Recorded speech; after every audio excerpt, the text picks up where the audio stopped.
आखिर क्यों एक अमीर बाप ने कराई अपनी बेटी की शादी एक कंगाल लड़के से, और फिर उस लड़की को अपने फटीचर पति से न्यू ईयर का ऐसा तोहफा मिला जिससे उसकी आंखें फटी की फटी रह गई और अपने पति की सच्चाई जानकर उसके होश उड़ गए। पापा ने तुम्हारे जैसे कंगाल से शादी करके मेरी जिंदगी खराब कर दी। मेरी सारी सहेलियों के पति उन्हें महंगे महंगे गिफ्ट्स देते हैं और तुम वही गुलाब का फूल और कार्ड। अनिका ने अपने पापा के कहने पर नक्श से शादी तो कर ली थी, मगर उसने ये शर्त रखी थी कि घर से बाहर किसी को ये पता न चले कि वो उसका पति है। नक्श उस घर में घर जमाई बनकर रहता था, मगर वो वहाँ एक नौकर ही था। सब उसे जलील करते रहते, ना तो उसे घर में ठीक से खाने को मिलता, ना ही उसके लिए कोई कमरा था। कभी कालीन पर तो कभी वो कुत्ते के कमरे के बगल में सोता। अपना पॉकेट खर्च चलाने के लिए वो एक जगह चपरासी की नौकरी भी करता था। अनिका ने अपनी सहेलियों को बता रखा था कि उसकी शादी विदेश जाकर हुई और उसका पति लंदन में बड़ा बिजनेसमैन है। मगर जब उसकी सहेलियां उसे अपने हस्बैंड के दिए हुए महंगे महंगे गिफ्ट्स दिखाती तो वो जल भुनकर राख हो जाती। नया साल आने वाला था और अनिका ने नक्श से कहा, मुझे न्यू ईयर में इस बार तुमसे महंगा गिफ्ट चाहिए, वो जिसकी कीमत लाखों में हो। मगर अनिका, इतने पैसे मैंने आज तक देखे भी नहीं। मैं तुम्हें इतना महंगा गिफ्ट कैसे दे सकता हूँ? वो तो तुम्हें मुझसे शादी करने से पहले सोचना चाहिए था। एक मर्द होकर अपनी बीवी की डिमांड भी पूरी नहीं कर सकते। छी! नक्श को अपनी पत्नी की ये बात चुभ गई। वो चुपचाप वहाँ से चला गया। 2 दिन बाद न्यू ईयर पार्टी के पहले ही नक्श अनिका के पास आया और उसे एक गिफ्ट पैक दिया। अनिका ने बुरा सा मुंह बनाकर उस डब्बे को खोला और जैसे ही उसने अंदर का गिफ्ट देखा तो उसके तो होश ही उड़ गए। ये फोन, ये तो इस कंपनी का स्पेशल एडिशन है। इसकी कीमत तो 3 करोड़ है। तुम ये कहाँ से लाए? वो असल में ये ओरिजिनल नहीं है, बल्कि उसी फोन की कॉपी है। अनिका ने बुरा सा मुंह बनाकर उस फोन को अपने कमरे में रख दिया, पर अनिका को नक्श पर थोड़ा शक हुआ क्योंकि वो फोन बिल्कुल असली लग रहा था। तो वो अगले दिन उस कंपनी के शोरूम में गई। वहाँ सेल्स गर्ल ने शिनाया को देखते ही कहा, मैडम, आप मिस्टर भानुशाली के दोस्त हैं? मिस्टर भानुशाली? वो भानुशाली इंडस्ट्रीज के मालिक। उन्हें तो आज तक किसी ने देखा तक नहीं है। बड़े बड़े लोग उनसे बात तक नहीं कर सकते। मैं नहीं जानती उन्हें। मगर तुमने ऐसा क्यों पूछा? मैडम, जो आपके हाथ में ये फोन है, ये स्पेशल एडिशन फोन है। ऐसी कटिंग, ये डिजाइन, ये लोगो, ऐसा नकली बनाना इम्पॉसिबल है। इंडिया में ये कल ही दूसरा पीस बिका है जो मिस्टर रायजादा ने खरीदा है। तो फिर आपके पास ये फोन कहाँ से आया? क्या नक्श ही है मिस्टर भानुशाली या नक्श ने चुराया है ये फोन? कहाँ से आया ये करोड़ों का फोन बेरोजगार नक्श के पास? क्या है नक्श की असलियत? अगर वो इतना अमीर है तो क्यों रहता है अपने ससुराल में घर जमाई बनकर? ये सब कुछ अब अनिका के दिमाग में चल रहा था, पर उसे विश्वास था कि कुछ न कुछ जुगाड़ करके नक्श ये फोन उसके लिए लाया होगा। कुछ दिन बाद अनिका उस फोन को भूल गई। नक्श सुबह सुबह बाहर घूमने के लिए निकल चुका था और दूसरी तरफ घर पर अनिका और चित्रा इस बात को लेकर हैरान थे कि नक्श उन्हें बिना बताए अचानक कहाँ गायब हो गया। तभी अनिका ने चित्रा से कहा, मम्मी, नक्श कहाँ है? क्या आपको कुछ बता कर गया है? मैंने खबर न, मुझे लगता है कि उसे लाइन पर लाना ही पड़ेगा। अपनी माँ की बात सुनकर अनिका गुस्से से लाल पीली हो उठी और तुरंत ही लैपटॉप बंद करते हुए बोली, ये आदमी हमेशा काम के समय गायब हो जाता है। मैंने 1 हफ्ते पहले उसे रमणीक भाई की शॉप से वो सेट लाने को कहा था और वो भुलक्कड़ भूल गया। आज मैं सोच रही थी कि उसे अपने साथ ऑफिस लेकर जाऊं, लेकिन ये महाशय तो घर पर है ही नहीं। अबे क्या है ये? क्या मेरी ही किस्मत में ये होना लिखा है? आपने मेरी शादी उस लड़के से क्यों कराई? सो बात करे छे, मेरी कोई गलती नहीं है। तेरी शादी उस नालायक आदमी से मैंने नहीं, तेरे बापू ने करवाई थी। मेरी कोई गलती नहीं है इसमें। अभी चित्रा और अनिका नक्श को बुरा भला कह ही रहे थे कि तभी नक्श वहाँ आ गया, पर उसने उन दोनों को नजरअंदाज करके अंदर जाना ठीक समझा। तभी चित्रा ने नक्श पर तंज कसते हुए कहा, ये लो आ गए साहबजादे नैन मटक्का करके। और हाँ, यहाँ तुम्हारी कामचोरी के बारे में बात चल रही है, समझे? अनिका को ऑफिस के लिए देरी हो रही थी, इसलिए उसने चिढ़ते हुए चित्रा से कहा, मम्मी प्लीज नॉट नाउ, अभी मुझे ऑफिस के लिए देर हो रही है। वहाँ विहान मेरा इंतजार कर रहा होगा। विहान का नाम सुनते ही नक्श के चेहरे का रंग फीका पड़ गया। अनिका ने नक्श के चेहरे के उड़े हुए रंग को पूरी तरह इग्नोर करते हुए उससे कहा, देखो, काम चोरी में तुम सबसे आगे निकल गए हो। मैं आज तुम्हें एक आखिरी मौका दे रही हूँ। तुम मेरे साथ ऑफिस चलो और वहाँ से लौटते समय रमणीक भाई की शॉप से मेरा सेट उठा लेना। तुम्हारे कारण मैं पहले ही बहुत लेट हो चुकी हूँ। नक्श चित्रा से तो कभी कभार बहस कर लिया करता था, लेकिन वो अपनी वाइफ अनिका से कभी भी जुबान नहीं लड़ाता था। अनिका और नक्श कुछ ही देर में अनिका के ऑफिस पहुंच गए। कार से उतरते हुए अनिका ने देखा कि उसके पास बहुत सारी फाइल्स हैं। अगर वो ऑफिस से किसी को बुलाएगी तो इसमें और भी ज्यादा टाइम वेस्ट होगा, इसीलिए उसने नक्श की तरफ देखा और उसे अंदर आने के लिए कहा। ये सब लेकर अंदर चलो। अनिका आगे आगे चल रही थी और नक्श उसके असिस्टेंट की तरह हाथ में अनिका का बैग और सामान लिए उसके पीछे चल रहा था। अनिका जब अपने कैबिन में पहुंची तो उसका दोस्त और बिजनेस पार्टनर विहान बजाज पहले से ही वहां बैठा उसका इंतजार कर रहा था। अनिका को देखकर विहान कुर्सी से खड़ा हुआ और बोला, यार अनिका, तुम कहाँ रह गई थी? पता है मैं पिछले 1 घंटे से तुम्हारा इंतजार कर रहा हूँ। जब नक्श ने विहान की बात सुनी तो वो मन ही मन बोला, ये आदमी इतना खाली है कि 1 घंटे से यहाँ बैठा मेरी बीवी अनिका का इंतजार कर रहा है। अपने चेहरे पर अपॉलॉजीज लिए अनिका ने कहा, Vihan, I am so sorry यार, कुछ लोगों के कारण घर से निकलने में देर हो गई। अनिका की बात सुनकर विहान के 1 घंटे इंतजार करने की शिकायत एक पल में ही गायब हो गई और वो बस मुस्कुराते हुए अनिका को ही देखे जा रहा था। वो आज बहुत ही ज्यादा खुश नजर आ रहा था और अनिका ने भी उसकी खुशी को नोटिस कर लिया था। विहान, तुम इतना मुस्कुरा क्यों रहे हो? तुम्हारी कोई लॉटरी लग गई है क्या? हाँ, ऐसा है कुछ समझ लो। तुम्हारा आना किसी लॉटरी से कम है क्या? ये देखो अनिका, तुम्हारे लिए डायमंड का रेयर नेकलेस, तुम्हारे लिए। डायमंड नेकलेस देखकर अनिका सरप्राइज होते हुए विहान से बोली, ये तो मेरे लिए लाए हो विहान, ये बहुत सुंदर है। Thank you for your gift. ऐसा सुनकर विहान वहाँ से चला गया और विहान के जाते ही नक्श ने अनिका से कहा, अनिका, मैंने आज तक तुम्हें कोई सलाह नहीं दी, पर आज कह रहा हूँ, ये आदमी तुम्हें इम्प्रेस करने के लिए सस्ते हीरे का हार लाया है। ऐसे आदमी से तो तुम्हें बात भी नहीं करनी चाहिए। मैं तुमसे वादा करता हूँ, एक दिन मैं तुम्हारे लिए असली रेयर डायमंड का हार लाऊंगा और उसके लिए मुझे जितनी भी मेहनत करनी पड़े मैं करूंगा।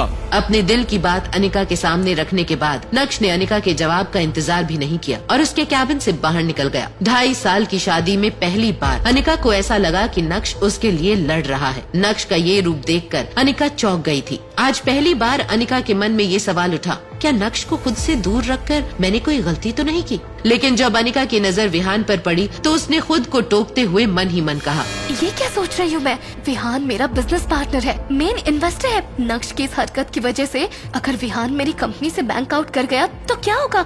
नहीं, नक्श की वजह से मैं मेरी इतने साल की मेहनत को जाया नहीं जाने दे सकती। मुझे नक्श की नहीं, विहान की जरूरत है। ऐसा सोचकर अनिका को नक्श पर और गुस्सा आने लगा। अनिका का गुस्सा इस वक्त चरम पर था। आज पहली बार नक्श ने उसके साथ बदतमीजी की थी, इसलिए वो नक्श के पीछे पीछे कैबिन से बाहर आ गई। नक्श ने भी अनिका को अपने पीछे आते देख अपने कदमों को रोक लिया था। नक्श और अनिका की नजरें टकराईं तो अनिका सब कुछ भुलाकर गुस्सा हो गई और गुस्से से बोली, नक्श, ये क्या पागलपन है? तुम्हें किसने इसका हक दिया कि तुम मुझे अपनी बेटू की सलाह दो? तुम्हारी हिम्मत कैसे हुई?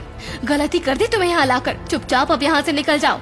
नक्श ने अनिका की इस बात का भी कोई जवाब नहीं दिया। वो जानता था कि वो जितना बोलेगा उतना ही अनिका का गुस्सा बढ़ता जाएगा। उसे अनिका से जो कहना था वो उसे कह चुका था। अब बार बार उस बात पर बहस करने का कोई फायदा भी नहीं था। जैसे तैसे अनिका ने अपने गुस्से को दबाते हुए मामले को खत्म करने की कोशिश की, लेकिन उसे क्या पता था कि अभी तो मैटर की बस शुरुआत हुई है। पीछे से विहान भी गुस्से वाले अंदाज में बाहर निकल आया और अपनी कड़क आवाज में बोला, अबे ओए, रुक, जाता कहाँ है? तुझे सुनाई नहीं देता? मैं कब से तुझे आवाज दे रहा हूँ, बहरा है क्या? विहान नक्श के ठीक सामने था और गुस्से में उसकी आंखें लाल हो गई थी। नक्श ने उसकी बात का कोई जवाब नहीं दिया। अब विहान को बोलने का एक और मौका मिल गया। तूने मेरे ही सामने मेरे गिफ्ट का मजाक कैसे उड़ाया? अगर तू खुद को भी बेच देगा ना, तब भी उस हार को नहीं खरीद पाएगा। दूसरी बात, तुझे मेरी मार्केट वैल्यू पता होनी चाहिए। 0 डब्बा गोल्ड, साले घर जमाई। नक्श अभी भी सबके सामने हंगामा करने के मूड में नहीं था, लेकिन जब कोई आपकी खामोशी का फायदा उठाने लगे तो बोलना जरूरी हो जाता है। नक्श ने अपनी उंगली उठाई और पीछे की ओर इशारा करते हुए बोलना शुरू किया। पहली बात, ये जो पीछे खड़ी है ना, ये मेरी बीवी है, तो अच्छा होगा कि तुम इससे दूर रहो। दूसरी बात, मेरी बीवी को तुम जैसे इंसान से हीरे का हार लेने की जरूरत नहीं है, मैं उसे ला कर दूंगा। इसीलिए अपना ढोंगी दिखावा बंद करो। और हाँ, तीसरी बात, अगर जेब में नोट ना हो तो चिल्लर बजाकर दिखावा नहीं करते। नक्श ने विहान को अपने स्वैग के दर्शन करवा दिए थे। इसी के साथ नक्श ने विहान को एक बाजू धकेला और ऑफिस से बाहर निकल गया। नक्श के वहाँ से जाने के बाद कुछ देर तक विहान वहीं खड़ा रहा। लेकिन इतनी बेइज्जती होने के बाद वहाँ रुकने का कोई सेंस नहीं था। इससे पहले कि अनिका विहान से कुछ कहती, विहान ने तुरंत ही लिफ्ट का बटन दबाया और लिफ्ट के अंदर चला गया। तमाशा खत्म होने के बाद अनिका भी ऑफिस के अंदर चली गई। अनिका गुस्से से आग बबूला हो रही थी। उसकी जलती आंखों के सामने सिर्फ नक्श का चेहरा घूम रहा था और वो जितना नक्श के बारे में सोच रही थी, उसका गुस्सा उतना ही बढ़ता जा रहा था। पिछले कुछ महीनों से अनिका की कंपनी के हालात ठीक नहीं थे। वो मुश्किल से उसे संभालने की कोशिश कर रही थी। क्या करे, उसे ये समझ नहीं आ रहा था। तभी उसे विहान मिला और जब उसकी दोस्ती विहान से हुई तब जाकर उसे पता चला कि वो एक बहुत बड़े परिवार से ताल्लुक रखता है। और बस यहाँ से अनिका ने विहान को अपने जाल में फंसाना शुरू किया और आज विहान न सिर्फ उसकी कंपनी का बिजनेस पार्टनर है बल्कि मेजर इन्वेस्टर भी है। और विहान की वजह से ही अनिका की कंपनी अभी चल रही है। इस कंपनी के सारे लॉसेस विहान ही बेयर करता है और अनिका को इसकी बहुत जरूरत भी है। अनिका का विहान से दोस्ती करना कोई आसान काम नहीं था। कितने पापड़ बेलने के बाद वो उसके करीब आ रही थी। सब ठीक चल रहा था, सब कुछ अनिका के प्लान के मुताबिक हो रहा था, लेकिन नक्श ने आकर आज सब कुछ बिगाड़ दिया। अब अनिका मन ही मन सोच रही थी, क्या जरूरत थी विहान को नक्श को ऐसा कुछ कहने की। अब पता नहीं वो उसकी कंपनी में अपना पैसा इन्वेस्ट करेगा या नहीं। अब अनिका उसे कैसे मनाएगी। अगर गलती से उसने अपना पैसा रिटर्न करने के लिए कहा तो अनिका की कंपनी अंजी कॉर्पोरेशन तो बहुत बड़ी मुसीबत में पड़ जाएगी। उसके बाद क्या होगा, जावेरी खानदान को कौन संभालेगा। ये सोचते सोचते अनिका को खुद पर ही गुस्सा आने लगा। असल में गलती उसी की है। वो क्यों नक्श को उन दोनों के बीच में लाई। क्या जरूरत थी नक्श को ऑफिस साथ लाने की। अगर वो नक्श को अपने साथ नहीं लेकर आती तो अभी विहान उसके साथ बैठा होता। वहीं दूसरी ओर अंजी कॉर्पोरेशन के ऑफिस से बाहर आकर नक्श काफी खुला खुला महसूस कर रहा था। तभी अचानक से नक्श का फोन बजा। वो फोन मिस्टर भानुशाली का था, जो शहर के सबसे अमीर बिजनेसमैन थे। यस मिस्टर भानुशाली, मैं अभी आपको ही कॉल करने वाला था। मैं जानता हूँ कि आपने भी मुझे किसी काम से ही कॉल किया है। मैंने आज एक खास इंसान के साथ तुम्हारी मीटिंग फिक्स की है। एड्रेस व्हाट्सएप कर दिया है। मैं चाहता हूँ कि तुम एक बार मिल लो। ठीक है, मुझे किसी से भी मिलने में कोई तकलीफ नहीं है, लेकिन आपको मेरी 2 शर्तें और पूरी करनी होगी। पहली तो ये कि मुझे आज के आज किसी भी हाल में रेयर डायमंड नेकलेस चाहिए और दूसरी मैं आपको व्हाट्सएप कर रहा हूँ। ये शर्त भी उतनी ही खास है और काम जल्दी हो जाना चाहिए। फोन रखते ही नक्श ने देखा कि उसे व्हाट्सएप पर अनिका के मैसेजेस आए हैं। मैसेज में लिखा था, कुछ अच्छे कपड़े खरीद लो। मैं नहीं चाहती कि मेरी फैमिली को तुम्हारी वजह से और शर्मिंदा होना पड़े। जहाँ देखो भिखारियों की तरह रहते हो। दरअसल अनिका के घर में आज फैमिली डिनर पार्टी थी और पिछली बार नक्श की वजह से उसे काफी कुछ झेलना पड़ा था। मैसेज पढ़ने के बाद नक्श ने अपना फोन जेब में रखा और सड़क के किनारे जाकर टैक्सी रोकने के लिए अपना हाथ आगे बढ़ाया। जैसे ही एक टैक्सी आकर रुकी, वैसे ही नक्श उस टैक्सी में बैठ गया और टैक्सी ड्राइवर से बोला, golden domain society. Golden domain society Surat की ही नहीं बल्कि गुजरात की सबसे लग्जूरियस सोसाइटीज में से एक थी। दरअसल यही वो जगह थी जहां मिस्टर भानुशाली ने आज उसकी एक सीक्रेट मीटिंग फिक्स की थी। लेकिन नक्श किससे मिलने जा रहा है, इस बात की उसे कोई जानकारी नहीं थी। लेकिन जब नक्श वहाँ पहुँचा तो पूल विला के गार्डन में बैठे आदमी को देखकर उसका गुस्सा उबाल मारने लगा और नक्श बिना वहाँ रुके वहाँ से निकल गया। नक्श वहाँ से निकल ही रहा था कि तभी उसे एक मैसेज आया। दरअसल आज अनिका की फैमिली गैदरिंग अटेंड करने से पहले नक्श को अपनी हाई स्कूल रियूनियन में जाना था। ग्रेजुएशन के बाद इतने सालों में नक्श पहली बार अपने किसी कॉलेज या स्कूल रियूनियन में जा रहा था। इतने सालों में नक्श अपने किसी भी दोस्त से नहीं मिला था। उस रियूनियन पार्टी के बारे में सोचते हुए नक्श को अपने सारे पुराने क्लासमेट्स याद आने लगे, जिनके साथ वो कभी स्कूल में मस्ती किया करता था। आज नक्श उन सब से फिर मिलने वाला था और ये सोचकर ही नक्श को एक्साइटमेंट हो रहा था। नक्श इन ख्यालों के साथ अभी आगे बढ़ ही रहा था कि तभी उसे अचानक कुछ याद आया और उसने मन ही मन कहा, ओह शिट, अगर शिवानी भी वहाँ हुई तो। दरअसल शिवानी वो लड़की थी जिसे नक्श स्कूल के दिनों में पसंद किया करता था। सड़क किनारे खड़े होकर नक्श टैक्सी का इंतजार करने लगा। कुछ ही मिनटों में नक्श को टैक्सी मिल गई। दूसरी तरफ अंजी कॉर्पोरेशन में अनिका मीटिंग रूम से बाहर आ रही थी। वो काफी सीरियस लग रही थी। तभी कैफेटेरिया के बगल से गुजरते वक्त उसने कुछ एम्प्लॉइज को बातें करते सुना। एक लड़की ने हंसते हुए नक्श और अनिका के बारे में कुछ कहा। यार दुनिया में इतने अजीब आदमी भी होते हैं। तेवर तो देखो इसके, करता धरता कुछ नहीं है, होना जाना कुछ नहीं है, लेकिन आ गया यहाँ हमारी मैडम को गुस्सा दिलाने। यार इस 1 साल में कुछ भी नहीं बदला है। मुझे तो लगता था कि मैडम ने इस आदमी को छोड़ दिया होगा, लेकिन ये आदमी तो अब मैडम के सर पर चढ़कर नाचने लगा है। कभी कभी तो मुझे ऐसा लगता है कि इन दोनों की शादी कैसे हो गई। और शादी तो छोड़ो, 2 साल में इनका डिवोर्स भी नहीं हुआ। मुझे तो ये देखकर और भी ज्यादा हैरानी होती है। ऑफिस में चल रही ये बातें सुनकर अनिका और गुस्सा हो गई थी। अनिका अपने कैबिन में गई तो उसके लिए अपने गुस्से पर काबू रखना बहुत मुश्किल हो रहा था। उसे समझ नहीं आ रहा था कि वो अपने गुस्से का क्या करे। अनिका के मन में ये भी चल रहा था कि आखिर नक्श की वजह से उसे और कितना बेइज्जत होना पड़ेगा। यही सब सोचते हुए अनिका की नजर अपने पापा के फोटोज पर पड़ी जो उसके कैबिन की वॉल पर टंगी हुई थी। अनिका ने गुस्से में उस फोटो की तरफ देखते हुए कहा, मैं आपकी सबसे प्यारी बेटी थी। मुझे लगता था कि आप मेरे लिए जो भी पसंद करोगे वो बहुत सोच समझ कर करोगे, इसीलिए मैं कभी भी किसी लड़के के साथ रिलेशनशिप में नहीं आई। मैंने किसी लड़के को डेट भी नहीं किया और न ही आपके सामने अपनी शादी की कोई शर्त रखी। लेकिन आपने क्या किया, आपने मुझे इस गधे से बांध दिया। फिर भी मैंने कोई सवाल नहीं किया। अगर उसकी इस हरकतों के बारे में मुझे पहले से पता होता तो शायद मैं आपको मना कर देती। लोग कहते हैं माँ बाप जो कुछ भी अपने बच्चों के लिए करते हैं उनकी भलाई सोच कर ही करते हैं, पर सच कहूँ तो पापा मुझे नहीं लगता कि आपने मेरे लिए कुछ भी अच्छा सोचा था। बल्कि अब तो मुझे ऐसा लगता है जैसे आपको अपना आखिरी काम खत्म करना था और वो करके आप चले गए। अपने दिल की बात अपने पापा के सामने रखने के बाद अनिका फूट फूट कर रोने लगी थी। वहीं दूसरी तरफ नक्श रियूनियन पार्टी के लिए होटल प्राइम स्टार की तरफ निकल पड़ा था। होटल प्राइम शहर का सबसे महंगा होटल था जहां शहर के अमीर लोग आया करते थे। नक्श जैसे ही अपना पुराना स्कूटर लेकर वहां पहुंचा तो उसके पुराने कपड़े, पुराना स्कूटर और पैर में चप्पलें देखकर सिक्योरिटी गार्ड ने उसे गेट के बाहर ही रोक दिया। ए फटीचर, कहाँ घुसे चला आ रहा है? मुझे अंदर होटल में जाना है, मुझे इनवाइट किया गया है।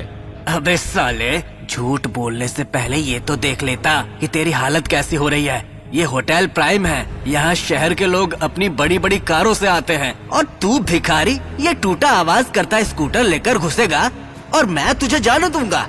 चल भाग यहाँ से। ऐसा कहकर गार्ड ने नक्श के स्कूटर पर लात मार दी जिससे नक्श स्कूटर सहित गिर गया और एक महंगी कार के सामने आ गया। वो कार किसी और की नहीं बल्कि होटल प्राइम के मालिक मिस्टर खन्ना की थी। जैसे ही कार में बैठे मिस्टर खन्ना ने ये सब देखा तो वो उतर कर आए और गार्ड पर चिल्लाने लगे, ये सब क्या हो रहा है? वो भी होटल के गेट पर। पता नहीं ऐसा करने से हमारी होटल की रेपुटेशन खराब होती है। देखिए ना सर, ये फटीचर अंदर घुस रहा था, मैंने हटाया तो हट नहीं रहा है। और फिर जैसे ही मिस्टर खन्ना ने अपना चश्मा उतार कर नक्श की तरफ देखा तो उनकी आंखें फटी की फटी रह गई। वो दौड़ते हुए गए और गिरे हुए नक्श को उठाया और कांपती हुई आवाज में बोले, अरे नक्श सर, आप? मुझे माफ कर दीजिए, मैंने आपको देखा नहीं। मुझे पता होता आप हैं तो मैं खुद आपको रिसीव करने आता। अपने मालिक को एक गरीब फटीचर के सामने ऐसे गिड़गिड़ाता हुआ देख वो गार्ड भी हैरान था कि क्यों इतना अमीर आदमी एक गरीब को सर कह रहा है। क्या नक्श सच में एक अमीर आदमी है? तो वो क्यों ऐसे गरीबों की तरह रह रहा है? क्यों उसके ससुराल वाले उसके साथ नौकरों की तरह बर्ताव करते हैं? क्या है नक्श की असली सच्चाई? जानने के लिए सुनिए पॉकेट FM की ये पूरी कहानी इंस्टा एम्पायर, जिसे हिंदुस्तान में सबसे ज्यादा सुना जा रहा है। फ्री कहानी सुनने के लिए अभी नीचे दिए गए इंस्टॉल बटन पर क्लिक कीजिए और पॉकेट FM डाउनलोड करें।